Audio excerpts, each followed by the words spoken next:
हरे Krishna. Dear devotees, dear friends, से प्रार्थना के साथ भगवद गीता अध्ययन के आज की सेशन की हम शुरुआत करते हैं। ओम अज्ञानतिमिरान्धस्य ज्ञानाञ्जनशलाकया चक्षुरुन्मीलितं येन तस्मै श्रीगुरुवे नमः। नमः ओं विष्णुपादाय कृष्णप्रेष्ठाय भूतले श्रीमते भक्तिवेदान्त स्वामिनिति नामिने। नमस्ते सारस्वते देवे गौरवाणी प्रचारिणे निर्विशेष शून्यवादी पाश्चात्य देशतारिणे। जय श्री कृष्ण चैतन्य प्रभु नित्यानंदा श्री अद्वैत गदाधरा श्रीवासादि श्री गौर भक्तवृंदा। हरे कृष्णा कृष्ण कृष्ण हरे हरे, हरे राम राम राम हरे हरे। तो पिछले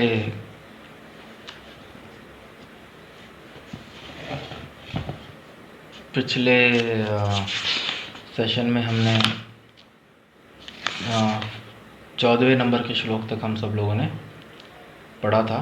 तथा श्वेतेर हयेर युक्ते महती शनंदने स्थितो माधव पांडवश्च दिव्यो शंखो प्रदद्मतुः। तो आज के सेशन में हम 15 और उसके आगे के भी 16, 17, 18, 19 देखते हैं। हम 15वें नंबर से शुरुआत करते हैं आज के सेशन में। तो हमने पढ़ा था, दूसरी ओर से श्वेत घोड़ों द्वारा खींचे जाने वाले विशाल रथ पर आसीन कृष्ण तथा अर्जुन ने अपने अपने दिव्य शंख बजाए। दूसरी ओर से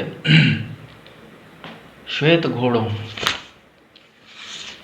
तथा श्वेतेर हयेर युक्तेर महती शनंदने स्थितो माधव पांडवश्च दिव्यो शंखो प्रदद्मतुः। तो अगला जो श्लोक है बहुत ही अच्छा सुंदर श्लोक है।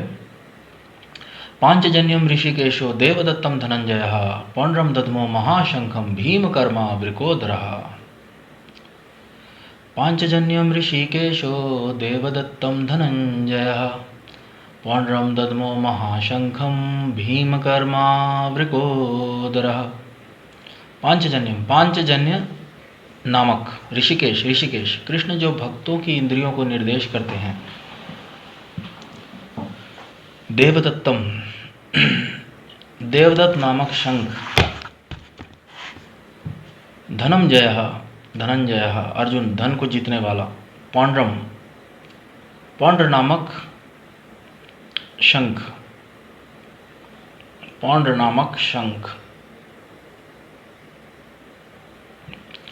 दध्मो बजाया महाशंखम भीषण शंख।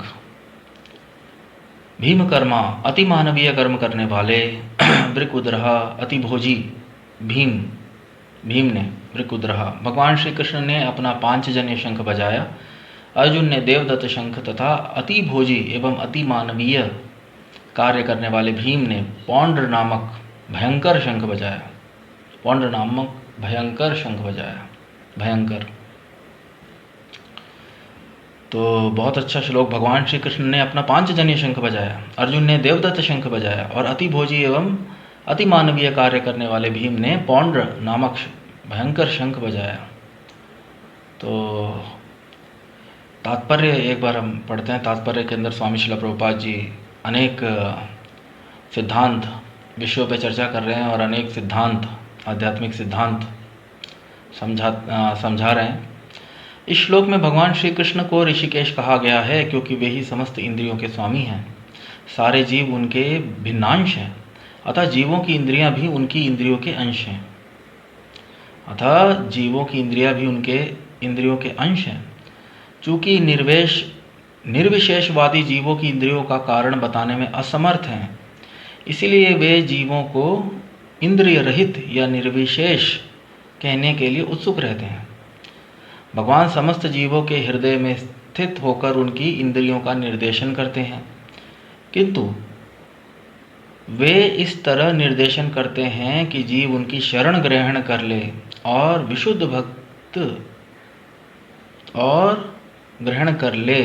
विशुद्ध भक्त की इंद्रियों को तो वे प्रत्यक्ष निर्देशन करते हैं, यहाँ कुरुक्षेत्र की युद्ध भूमि में भगवान श्री कृष्ण अर्जुन की दिव्य इंद्रियों का निर्देशन करते हैं, इसलिए उनको ऋषिकेश कहा गया है। भगवान के विविध कार्यों के अनुसार उनके भिन्न भिन्न नाम हैं। उदाहरणार्थ इनका एक नाम मधुसूदन है, क्योंकि उन्होंने मधु नाम के असुर को मारा था। वे गौओं तथा इंद्रियों को आनंद देने के कारण गोविंद कहलाते हैं। वसुदेव के पुत्र होने के कारण इनका नाम वासुदेव है। देवकी को माता स्वरूप में स्वीकार करने के कारण इनका नाम देवकी नंदन है। वृंदावन में यशोदा के साथ बाल लीलाएं करने के कारण ये यशोदा नंदन है। अपने मित्र अर्जुन का सारथी बनने के कारण पार्थ सारथी हैं। इसी प्रकार उनका एक नाम ऋषिकेश, क्योंकि उन्होंने कुरुक्षेत्र के युद्ध स्थल में अर्जुन का निर्देशन किया। इस श्लोक में अर्जुन को धनंजय कहा गया है, क्योंकि जब इनके बड़े भाई को विभिन्न यज्ञ संपन्न करने के लिए धन की आवश्यकता हुई थी, तो उसे प्राप्त करने में इन्होंने सहायता की थी। इसी प्रकार भीम वृकोदर कहलाते हैं, क्योंकि जैसे वे अधिक खाते हैं इसी प्रकार वे अति मानवीय कार्य करने वाले हैं, जैसे हिडिंबासुर का वध। अतः पांडवों के पक्ष में श्री कृष्ण इत्यादि विभिन्न व्यक्तियों द्वारा विशेष प्रकार के शंखों का बजाया जाना युद्ध करने वाले सैनिकों के लिए अत्यंत प्रेरणापद था। विपक्ष में ऐसा कुछ न था। ना तो परम निर्देशक भगवान कृष्ण थे, ना ही भाग्य की देवी श्री थी।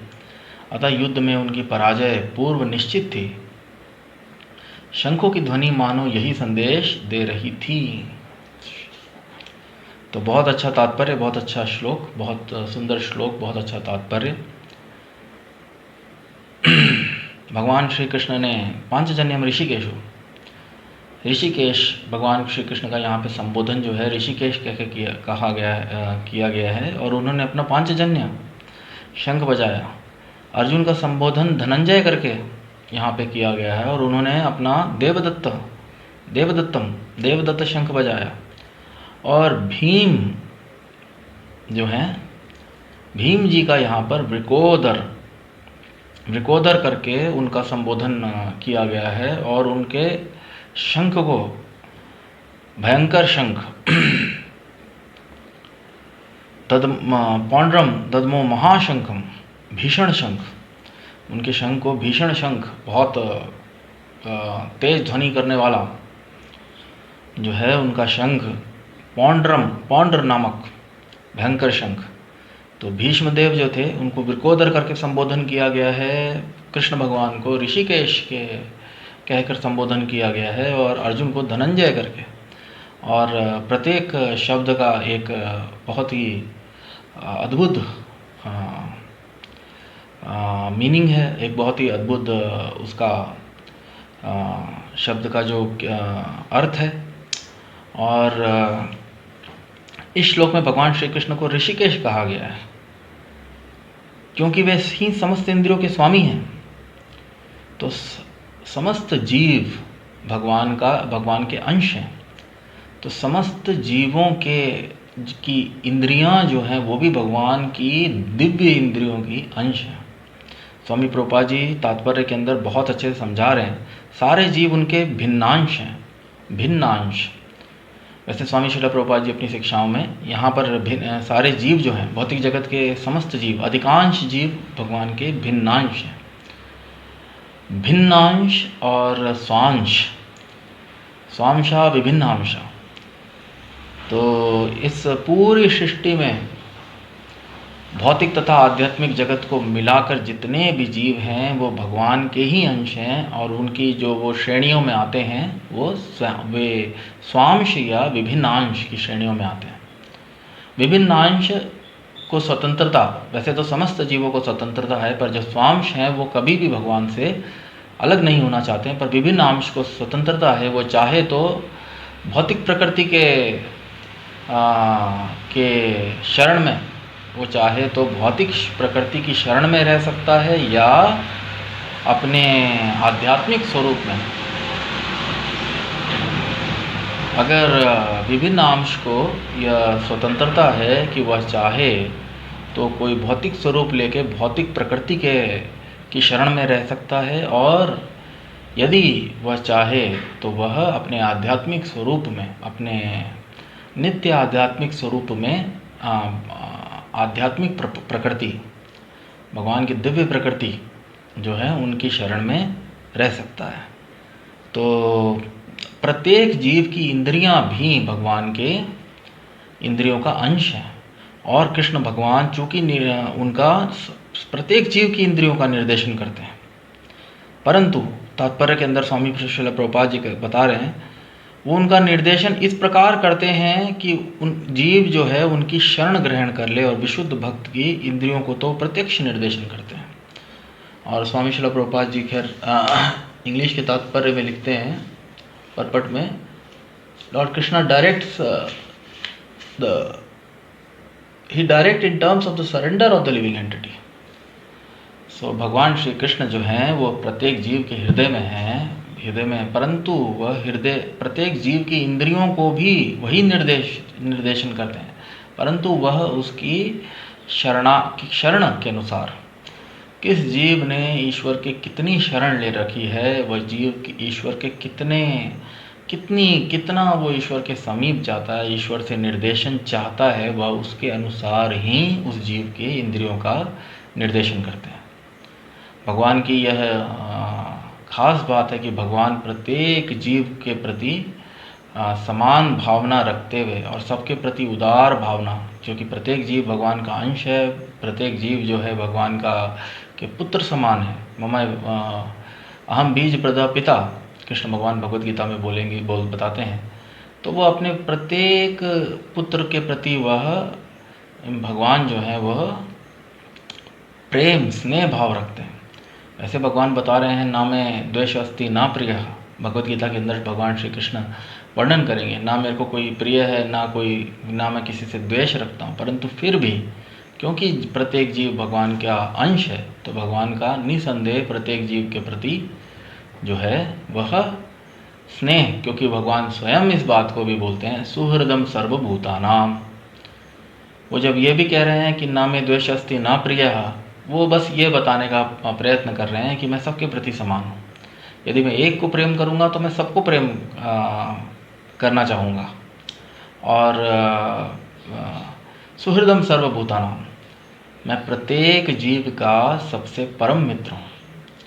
तो यदि भगवान सबके परम मित्र हैं, हितैषी हैं, तो निसंदेह वो भगवान जो हैं क्या बोलते हैं प्रत्येक जीव के प्रति। इसलिए इस कारण के स्वामी श्रील प्रभुपाद जी अपनी शिक्षाओं में समझाते हैं, इस कारण से भगवान प्रत्येक जीव को स्वतंत्रता प्रदान करते हैं। स्वामी श्रील प्रभुपाद जी अपनी शिक्षाओं में ये बहुत अच्छे से समझाते हैं कि प्रत्येक जीव को स्वतंत्रता है उसको कार्य करने की। हम हृदय के अंदर, हमारे अंदर हम जो भी हम कई लोग ये कहते हैं कि यदि मैंने पाप भी किया है तो ईश्वर ने ही करवाया है। नहीं, ऐसा नहीं है। पाप और पुण्य हमारे पास सदा दो रास्ते, जीवन के अंदर हमको क्या करना है, हमारे पास सारे रास्ते खुले हैं। यदि मैं चाहूँ तो अभी लंच के अंदर या डिनर के अंदर यदि मैं चाहूँ तो मैं मांसाहार का भक्षण कर सकता हूँ, और यदि मैं चाहूँ तो मैं शाकाहार का भक्षण कर सकता हूँ।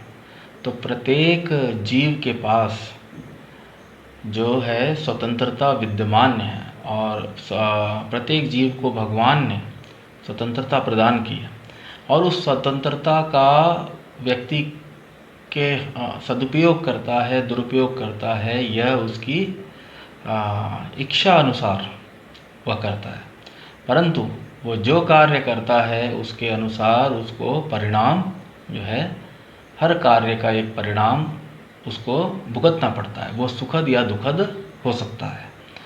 तो प्रत्येक जीव की इंद्रियों को भगवान निर्देशन करते हैं, परंतु वह उसकी ये यथा माम प्रपद्यते ताम तथैव भजाम्यहम्। भगवद गीता के अंदर आने वाले श्लोकों में भगवान श्री कृष्ण समझाएंगे कि ये यथा माम प्रपद्यते, जो जितनी मेरी शरण लेता है मैं उसके अनुसार उसकी इंद्रियों का निर्देशन करता हूँ। मैं ये यथा माम प्रपद्यते ताम तथैव, जो मुझसे जितना जैसा भाव रखता है मैं उसको उसके साथ वैसा ही रिश्ता या जो भी मान लीजिए, मैं उसके साथ जैसा हम ईश्वर के, यदि हम ईश्वर की 100% शरण लेंगे, उनके निर्देशों पर, उनके हम धर्म के अनुसार चलने का प्रयत्न करेंगे, तो भगवान 100%, जैसा कि यहाँ पे वर्णित है कि शुद्ध भक्त की इंद्रियों को तो वे प्रत्यक्ष निर्देशन करते हैं। और क्योंकि अर्जुन जी जो हैं वो एक साधारण पुरुष नहीं है, अर्जुन जी हैं, अर्जुन जी के माध्यम से कहा जाता है, अर्जुन जी के माध्यम से कृष्ण भगवान ने भगवत गीता पूरे संसार को, भगवान का श्री कृष्ण भगवत गीता में बताते हैं, परित्राणाय साधूनाम विनाशाय च दुष्कृताम धर्म संस्थापनार्थाय संभवामि युगे युगे। तो भगवान का जो अवतरण होता है वो धर्म की स्थापना करने के लिए होता है, साधुओं की रक्षा करने के लिए होता है, परित्राणाय साधूनाम।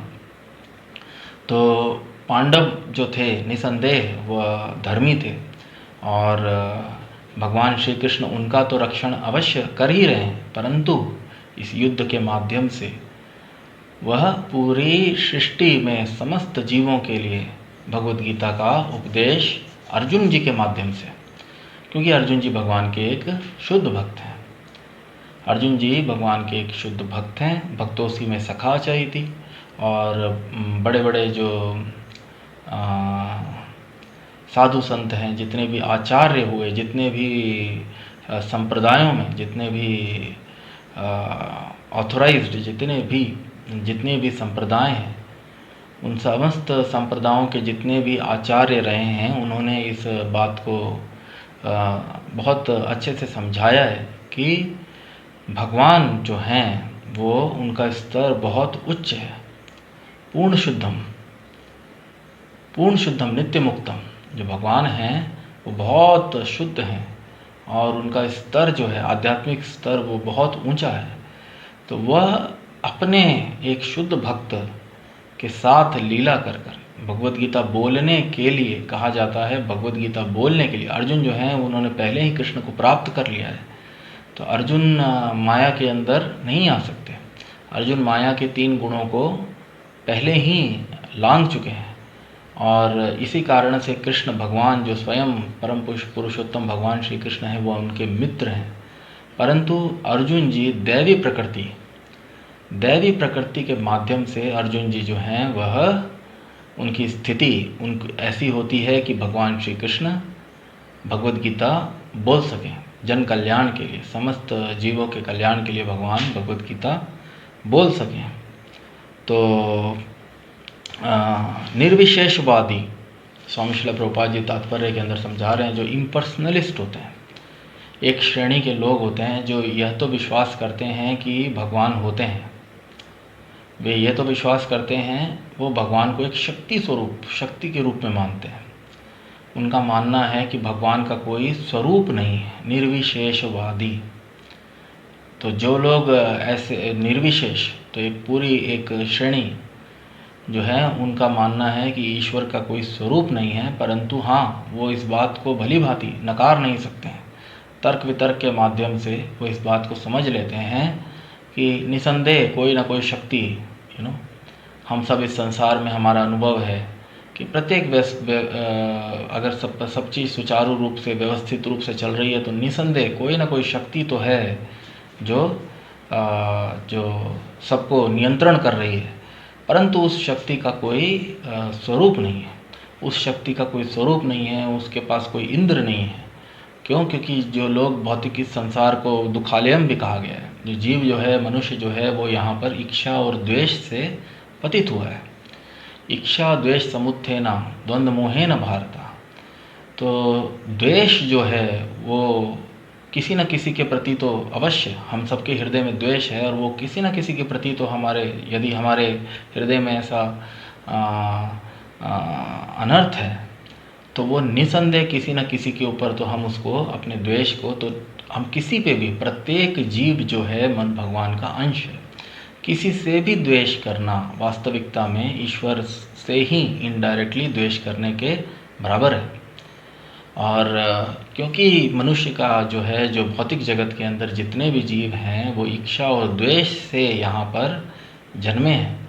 उनको जो भौतिक देह मिला है वह इच्छा और द्वेष, इच्छा द्वेष समुत्थेना, उनकी भौतिक इच्छा और द्वेष के कारण यह शरीर उनको प्राप्त हुआ है।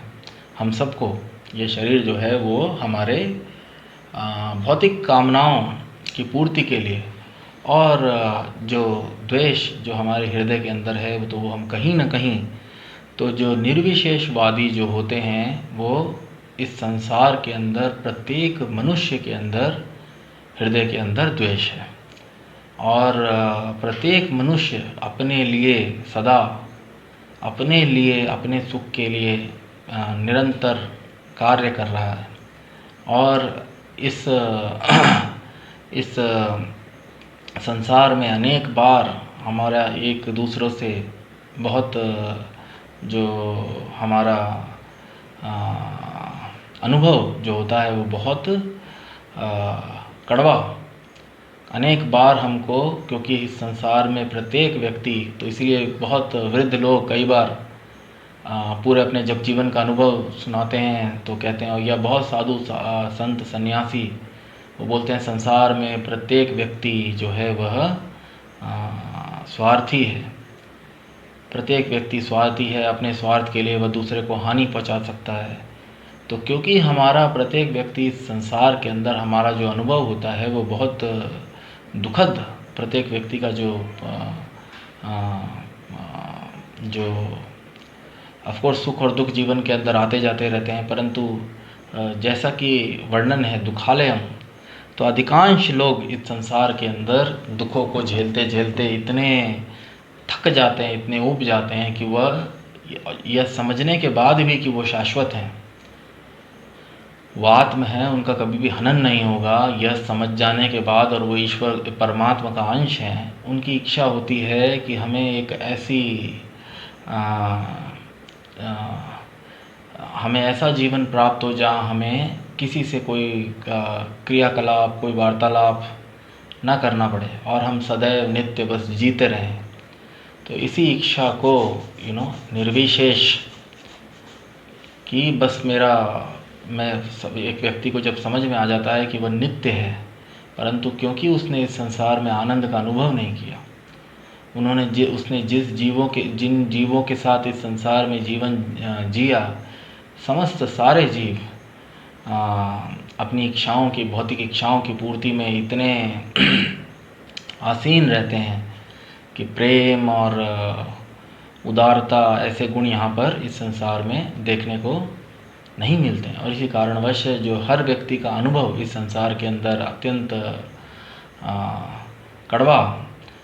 कड़वाहट से भरा होता है, और प्रत्येक व्यक्ति, प्रत्येक मनुष्य यह चाहता है कि तो इसको ही निर्विशेष, तो ईश्वर जो है, ईश्वर को वर्णन आता है, वदन्ति तद्विदस्तत्वं यद् ज्ञानम् अद्वयम् ब्रह्मेति परमात्मेति भगवानिति शब्दते। तो भगवान के तीन ब्रह्मन, परमात्मा और भगवान का जो वर्णन आता है तीन स्वरूपों में।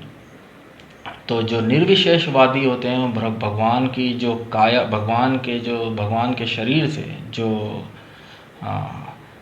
आभा जो निकल रही है ब्रह्म ज्योति, उसके अंदर जाकर मिल जाना चाहते हैं, और वह बिना किसी स्वरूप के वो उसमें नित्य उसी के अंदर जीना चाहते हैं। तो निर्विशेषवादी प्रभुपाद जी बताते हैं कि चूँकि निर्विशेषवादी जीवों की इंद्रियों का कारण बताने में असमर्थ हैं, इसलिए वे जीवों को इंद्रिय रहित या निर्विशेष कहने के लिए उत्सुक रहते हैं। तो निर्विशेषवादी जो होते हैं वह इंद्रियों का कारण, इंद्रिय क्यों हैं, इंद्रियों से ही सुख और दुख की प्राप्ति होती है, और वो इंद्रियों को ही समाप्त कर देना चाहते हैं, इंद्रियों को और स्वरूप को वो समाप्त करके। क्यों? क्योंकि उनको सदा इस संसार में दुख का अनुभव रहा है, और क्योंकि इच्छा और द्वेष, क्योंकि अभी भी उनके हृदय में थोड़ा द्वेष जो है वो रह जाता है। ईश्वर को वो स्वीकार कर लेते हैं कि ईश्वर तो है, परंतु वो द्वेष के कारण वो भगवान की शरण, पूर्णतया शरण नहीं ले पाते हैं। तो भगवान की पूर्णतया शरण ना ले पाने के कारण वह भगवान के स्वरूप रूप में, जो भगवान श्री कृष्ण है, भगवान जो है वो लास्ट अंतिम शब्द है, ईश्वर के साक्षात्कार में ब्रह्मेति, परमात्मेति और भगवान जो है वह आखिरी शब्द है। तो परंतु जब तक हृदय के अंदर व्यक्ति के तो वो मुक्ति भी प्राप्त कर ले, इसको बोलते हैं निर्विशेषवादी जो हैं, जो मुक्ति प्राप्त करते हैं ब्रह्म ज्योति में, तो तब भी वो आनंद का अनुभव, क्योंकि आनंद का, सुख और दुख का अनुभव तो इंद्रियों से ही होता है। और भगवान जो हैं वह, उनकी जो इंद्रियां हैं वह दिव्य इंद्रियां हैं। तो निर्विशेषवादी इन सब चीज़ों को ना समझ पाते हैं, ना समझा पाते हैं, परंतु वह प्रत्येक जीवों को इंद्रिय रहित या निर्विशेष कहने के लिए उत्सुक रहते हैं, और जीवन भर वो उत्सुक रहते हैं और प्रत्येक जीव को निर्विशेष या इंद्रिय रहित होने का, वो बताने का के प्रयत्न में वो सदा लगे रहते हैं। तो यहाँ कुरुक्षेत्र की भूमि में भगवान श्री कृष्ण अर्जुन की दिव्य इंद्रियों का निर्देश करते हैं, इसीलिए उनको ऋषिकेश कहा गया है। यहाँ कुरुक्षेत्र की युद्ध भूमि में भगवान श्री कृष्ण अर्जुन की दिव्य इंद्रियों का निर्देश करते हैं। और उदाहरणार्थ तो भगवान के एक और, स्वामी श्रील प्रभुपाद जी ऋषिकेश इसीलिए भगवान श्री कृष्ण ने, क्योंकि अर्जुन जी के दिव्य इंद्रियों को, अर्जुन जी दिव्य हैं, उन्होंने जो स्थिति प्राप्त कर रखी है वो साधारण स्थिति नहीं है। उन्होंने भगवान को सखा रूप में उनको भगवान प्राप्त हैं। तो अर्जुन जी की स्थिति, जो आध्यात्मिक स्थिति है, बहुत उच्च है, और भगवान उनके की दिव्य इंद्रियों का निर्देशन करते हैं। तो क्योंकि भगवान यहाँ पे स्वयं उपस्थित हैं, अर्जुन जी को निर्देश दे रहे हैं, और अर्जुन जी अपनी ज्ञानेंद्रियाँ और कर्मेंद्रियाँ, 5 हमारी ज्ञानेंद्रियाँ और 5 हमारे कर्मेंद्रियाँ, जैसा शास्त्र वर्णन करते हैं, इसके द्वारा वो भगवान के निर्देशों का पालन करने का प्रयत्न कर रहे हैं। अपने ज्ञान इंद्रियों से भगवान के निर्देश को समझकर अपने कर्म इंद्रियों से अर्जुन जी जो हैं भगवान के निर्देशों का पालन करने का प्रयत्न कर रहे हैं, युद्ध करने। आगे पूरे हम भगवद गीता के अंदर देखेंगे। और जैसा कि महाभारत से हम सब लोग जानते हैं, अर्जुन जी ने भगवान श्री कृष्ण के निर्देश पे कौरवों की सेना को परास्त किया। तो यहाँ पे भगवान जो हैं, और इसलिए उनका नाम ऋषिकेश कहा गया है। और भगवान के विविध कार्यों के अनुसार उनके भिन्न भिन्न नाम हैं। स्वामी श्रील प्रभुपाद जी लिख रहे हैं, भगवान के विविध कार्यों के अनुसार, उदाहरणार्थ उनका एक नाम मधुसूदन है, क्योंकि उन्होंने मधु नाम के असुर को मारा। तो भगवान के अनेक कार्यों, गुण कर्म, इसी प्रकार, इसीलिए भगवान के अनंत नाम हैं। भगवान में अनंत गुण विद्यमान है, और भगवान के अनंत कार्यों इस जीवन में भी हम सब लोग भी देखते हैं। हम अपने प्रियजनों को कई बार अनेक नामों से पुकारते हैं, और हम अपने प्रियजनों को उनके क्रियाकलापों और उनके कार्यों के द्वारा हम उनको स्मरण करते हैं। तो इसी प्रकार भगवान के भी अनंत नाम हैं, अनेक नाम हैं, जो उनके विविध कार्यों के अनुसार उनको उनके भक्त जो हैं उनको संबोधन करते हैं, उनके जितने भी भक्त हैं।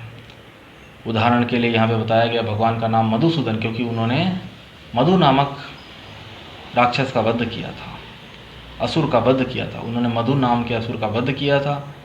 वे गौं तथा इंद्रियों को आनंद देने के कारण गोविंद कहलाते हैं। तो भगवान जो हैं वो गोविंद, गो का अर्थ होता है गाय और इंद्रियां। तो भगवान जो हैं, गाय जो होती है बहुत ही इनोसेंट, गाय जो है बहुत भोले भाले जो जीवों की श्रेणी में आती हैं, और भगवान उनको अत्यंत प्रेम करते हैं और उनको सुख प्रदान करते हैं अपने आलिंगन से।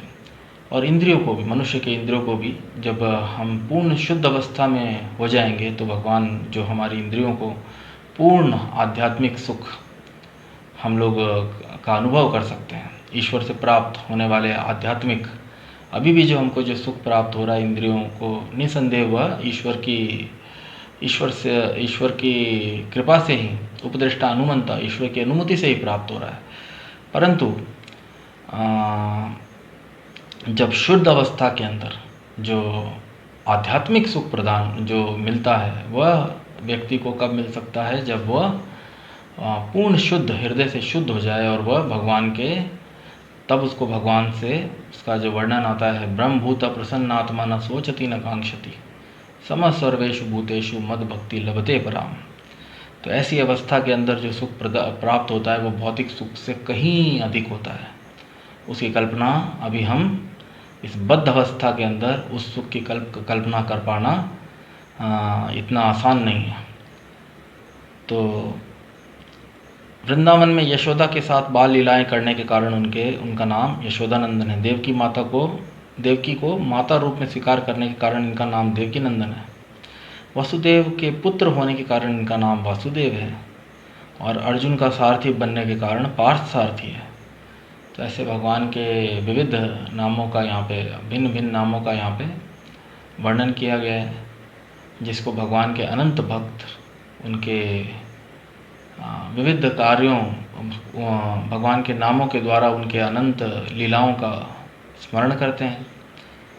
और इस श्लोक में अर्जुन को धनंजय कहा गया है, क्योंकि जब इनके बड़े भाई को विभिन्न यज्ञ संपन्न करने के लिए धन की आवश्यकता हुई थी, तो उसे प्राप्त करने में इन्होंने सहायता की थी।